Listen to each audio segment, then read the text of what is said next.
Assalamualaikum warahmatullahi wabarakatuh. Perkenalkan, nama saya Regita Putri Rimada dengan NIM 230331101006.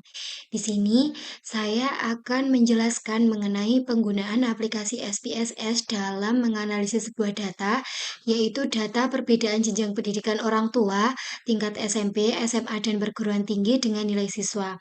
Nah, di sini studi kasusnya, seorang mahasiswa sedang melakukan penelitian secara langsung mengenai analisis perbedaan jenjang pendidikan orang tua dengan kategori SMP, SMA, dan perguruan tinggi dengan nilai anaknya yang sedang sekolah. Nah, penelitian ini dilakukan secara langsung melalui kuesioner yang ditujukan untuk para siswa. Nah, di sini hipotesis yang diajukan itu ada dua, yaitu H0, tidak terdapat perbedaan yang signifikan antara jenjang pendidikan orang tua SMP, SMA, dan perguruan tinggi dengan nilai siswa. Dan untuk H1-nya, terdapat perbedaan yang signifikan antara jenjang pendidikan orang tua, tingkat SMP, SMA, dan perguruan tinggi dengan nilai siswa. Nah, langsung saja untuk mengolah datanya dalam aplikasi itu, yang pertama kita copy kolom yang SMP dulu. Nah, sekedar informasi, yang di sini yang di copy itu hanya datanya, bukan judulnya. Kita copy, Ctrl C. Selanjutnya kita buka aplikasi SPSS. Ini klik kanan, lalu paste. Jangan yang paste with variable name, tetapi paste. Nah, setelah seperti ini, yang kedua yaitu kita copy data yang kedua. Data yang SMA.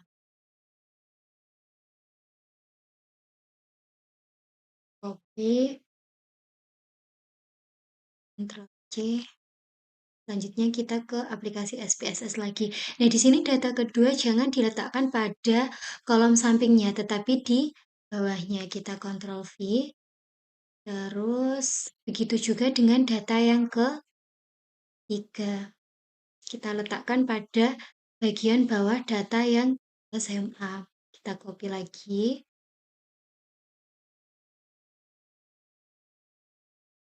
Ctrl C.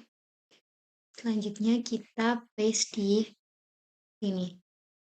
Nah, di sini sudah terinput semua data yang dituliskan ke dalam aplikasi SPSS. Selanjutnya kita beri penjelasan bahwa di sini kita beri angka 1 untuk tingkat pendidikan SMP, lalu enter. Selanjutnya kita copy yang angka 1 ini. Kita Ctrl C, kemudian kita tarik sampai data yang SMP tadi terakhir, yaitu data ke 30. Selanjutnya kita paste. Nah, untuk yang tingkat SMA kita beri angka 2. Enter. Selanjutnya kita copy dan kita paste sampai data yang terakhir seperti yang pertama tadi. Nah, terus selanjutnya yaitu untuk perguruan tinggi kita beri nilai 3. Selanjutnya di enter. Kita copy dan kita paste hingga data yang terakhir yaitu data ke 90. Nah, sesudah seperti ini, kita pergi ke menu variable view, lalu kita ganti nama ini. Nah, untuk varian yang pertama itu tadi adalah nilai dari siswa. Nilai underscore siswa.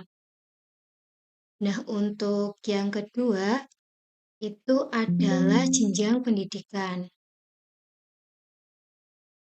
Sekedar informasi bahwa dalam aplikasi SPSS itu tidak dapat menggunakan spasi, maka dari itu kita menggunakan underscore.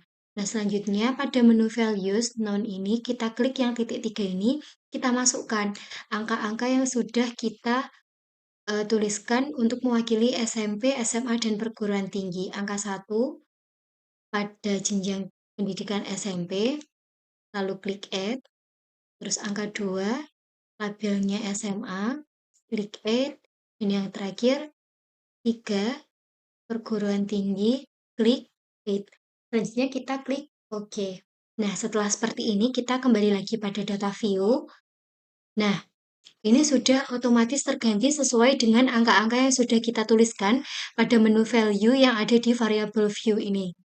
Nah, selanjutnya kita dapat mengolah data dengan klik Analyze, lalu Compare Means, lalu kita pilih yang One Way ANOVA, karena di sini kita akan menguji analisis komparatif ini menggunakan uji ANOVA, di mana uji ANOVA ini merupakan uji yang menguji lebih dari dua variabel. Nah, kita pindahkan nilai siswa ini ke dalam kolom dependent list. Selanjutnya, jenjang pendidikan ini ke dalam faktor. Nah, setelah itu kita klik post hook. Tujuannya apa? Tujuannya untuk menentukan uji lanjut dari uji ANOVA yang sudah dilakukan. Di sini kita menggunakan uji lanjut LSD, lalu klik continue, dan selanjutnya klik OK. Nah, di sini sudah jelas bahwa ini merupakan hasil dari pengolahan data analisis perbedaan jenjang pendidikan orang tua dari tingkat SMP, SMA, maupun perguruan tinggi dengan nilai siswa. Nah, selanjutnya kita lakukan interpretasi dari hasil tersebut. Nah, langsung saja saya copy di Word untuk hasil analisis dari data tersebut. Nah, di sini dasar pengambilan keputusan 1 menuliskan bahwa bila nilai F hitung lebih kecil daripada T tabel, maka H0 diterima. Dan yang kedua, bila nilai F hitung lebih besar daripada T tabel, maka H1 diterima. Sedangkan pada dasar pengambilan keputusan 2, bila nilai SIK lebih besar daripada 0,05, maka H0 diterima. Sedangkan bila nilai SIK lebih kecil daripada 0,05, maka H1 diterima. Nah, di sini sudah diketahui bahwa nilai F itu sebesar 168,699 dan nilai SIK itu sendiri 0,000. Maka dari itu kita dapat mengambil keputusan, yaitu berdasarkan dasar pengambilan keputusan 1 diketahui bahwa nilai F hitung sebesar 168,699 adalah lebih besar dari 2,051. Nah, 2051 ini merupakan tabel dari ke-30 data tersebut, sehingga H1 diterima. Sedangkan berdasarkan hasil pengambilan keputusan 2, diketahui bahwa nilai SIK sebesar 0,00 adalah lebih kecil dari 0,05, sehingga H1 diterima. Nah, di sini dapat diambil kesimpulan bahwa terdapat perbedaan yang signifikan antara jenjang pendidikan orang tua, yaitu SMP, SMA, dan perguruan tinggi dengan nilai siswa. Nah, di sini kan karena hasilnya menunjukkan perbedaan yang signifikan, maka perlu uji lanjut yang menggunakan LSD itu tadi. Nah, dari uji lanjut LSD ini bertujuan untuk mengetahui perbedaan yang signifikan antara jenjang pendidikan SMP dengan SMA, SMP dengan perguruan tinggi, dan perguruan tinggi dengan SMA. Nah, di sini mengambil dua hipotesis, yaitu yang pertama, tidak terdapat perbedaan yang signifikan antara jenjang pendidikan 1 dan jenjang pendidikan 2 dengan nilai siswa. Dan untuk H1-nya, terdapat perbedaan yang signifikan antara jenjang pendidikan 1 dan jenjang pendidikan 2 dengan nilai siswa. Dan di sini juga memiliki dasar pengambilan keputusan di mana bila nilai SIK lebih besar daripada 0,05, maka H0 diterima. Sedangkan bila nilai SIK lebih kecil daripada 0,05, maka H1 diterima. Nah, di sini uji lanjut menggunakan LSD itu ini teman-teman.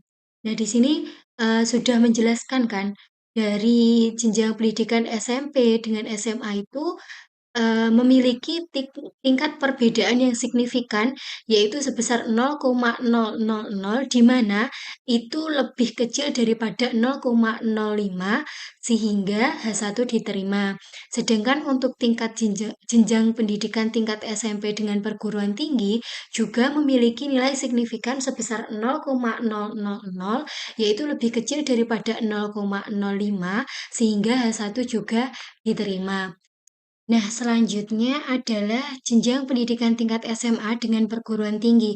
Di sini juga memiliki nilai signifikan yang sama, yaitu 0,00, di mana lebih kecil daripada 0,05, sehingga H1 diterima. Sekian, tutorial dari saya, bila ada kurangnya saya mohon maaf yang sebesar-besarnya. Wassalamualaikum warahmatullahi wabarakatuh.